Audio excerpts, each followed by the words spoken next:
Where did you?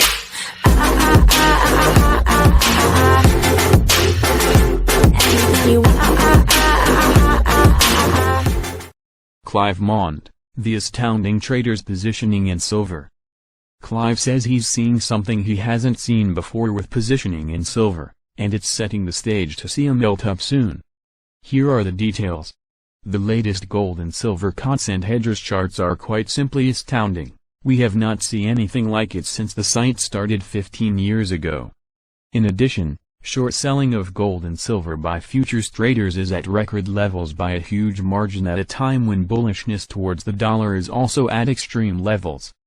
All of this points not just to a reversal soon, but to a melt-up in gold and silver triggered by a scramble to exit massive short positions once the tide turns.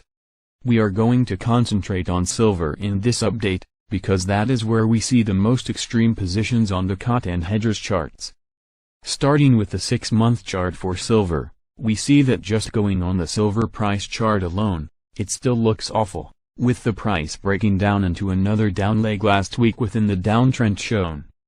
This downtrend will continue until it doesn't, and while that doesn't sound very helpful, we can be perfectly clear about the two things to look out for as a signal of a reversal. One is a clear breakout from the downtrend on strong volume, the other is the appearance of a big white reversal candle, again on strong volume, regardless of whether this candle breaks it out of the downtrend or not.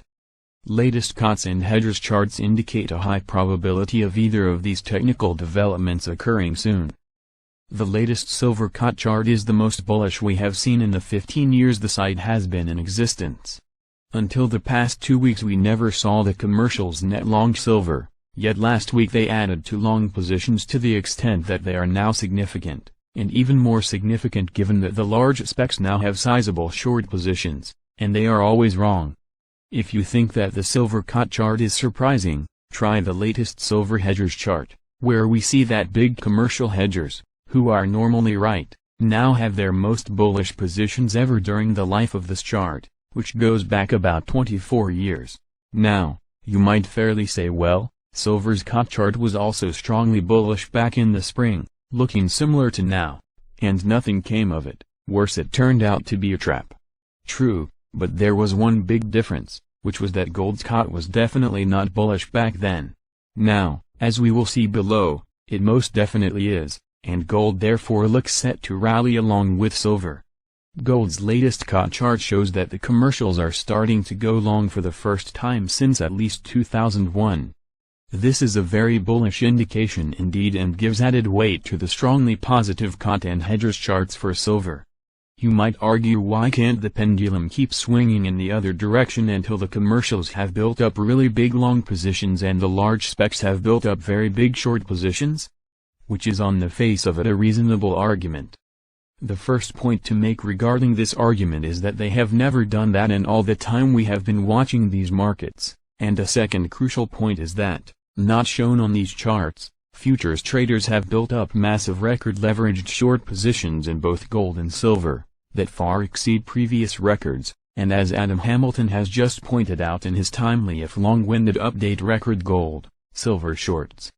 Gold futures speculators can create up to 39.3x leverage and silver futures speculators 21.2x.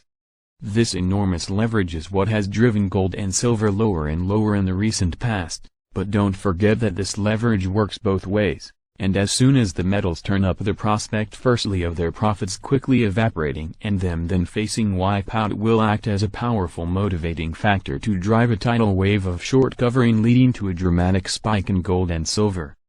It is a lonely road being bullish on gold and silver now, and actually buying takes real courage, yet it surely makes far more sense now with indicators and sentiment at extraordinarily bullish extremes than it did say a year ago.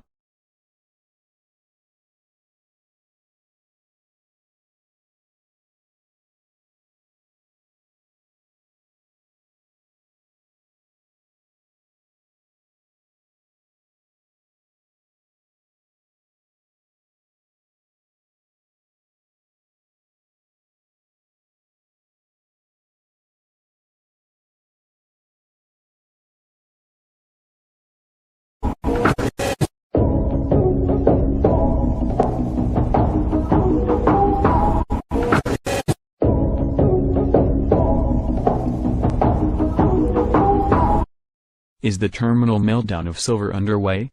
A bearish brew of a strong US dollar, higher interest rates and firmer economic growth are all creating formidable headwinds for precious metals. Even fears of an emerging market crisis and Trump's inflammatory rhetoric regarding trade have all failed to breathe life into gold and silver.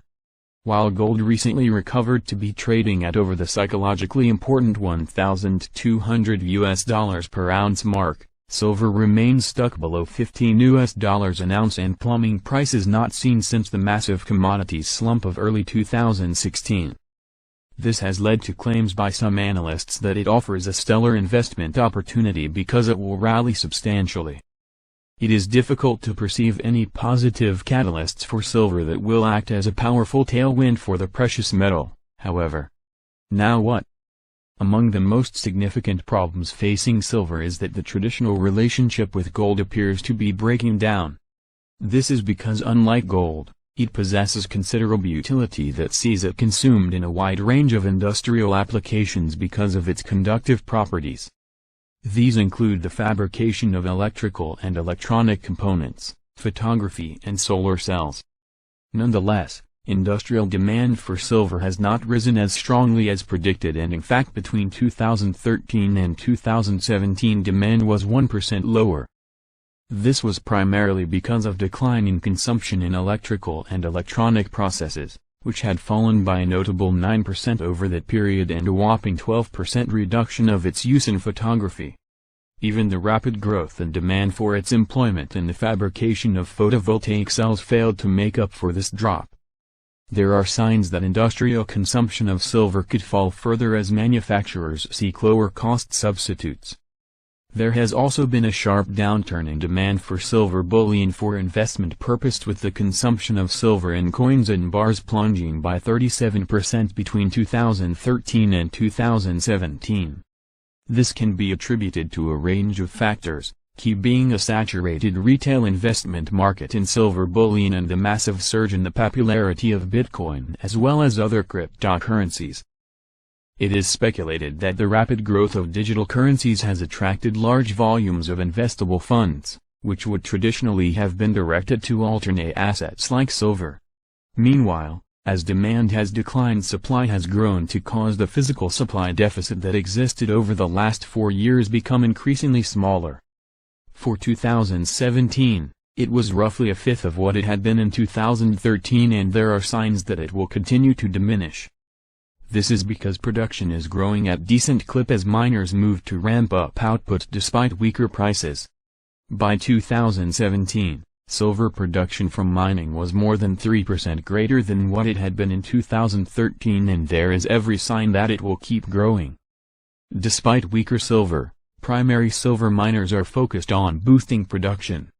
The world's fourth largest silver miner, Endeavor Silver Corporation, TSXCDRNYSEXK, has forecast that 2018 silver output will rise by a whopping 20% compared to 2017, whereas the third biggest Pan American Silver Corporation has forecast a more moderate increase of around 6%. It should be noted that primary silver miners are only responsible for around a third of the global annual supply of the white metal. The majority is produced as a byproduct from mining other metals such as copper, lead and gold. Higher base metals along with gold rallying above $1,200 an ounce have all triggered the sharp uptick in activity among miners, which means that silver production will grow at a brisk pace, further expanding supply. So what? Based on traditional fundamentals, it is difficult to see any positive catalysts that will drive silver higher. The precious metal is caught in an intractable slump with little to no upside for the foreseeable future. This makes primary silver miners, which are exceedingly reliant upon extracting silver to drive profitability and have high operating costs, such as Endeavor Silver, which reported second quarter 2018 all-in sustaining costs, AISCs, of $17.28 per ounce, unattractive investments. Our one stock to buy in 2018, and beyond, when you buy heavily cyclical stocks at low prices, and then hold the shares until the cycle reaches its peak. You can make a very healthy profit. Every investor knows that. but many struggle to identify the best opportunities. Except the motley fool may have a plan to solve that problem. Our in-house analyst team has poured thousands of hours into their proprietary research, and this is the result. Our top advisor Ian Butler has just identified his number one stock to buy in 2018, and beyond. The last time this stock went from the low point of its cycle to the peak, shares shot from $12 to $40 inside of 4 years. That's an 300% plus return. And if you missed out on that ride, today might just be your second chance.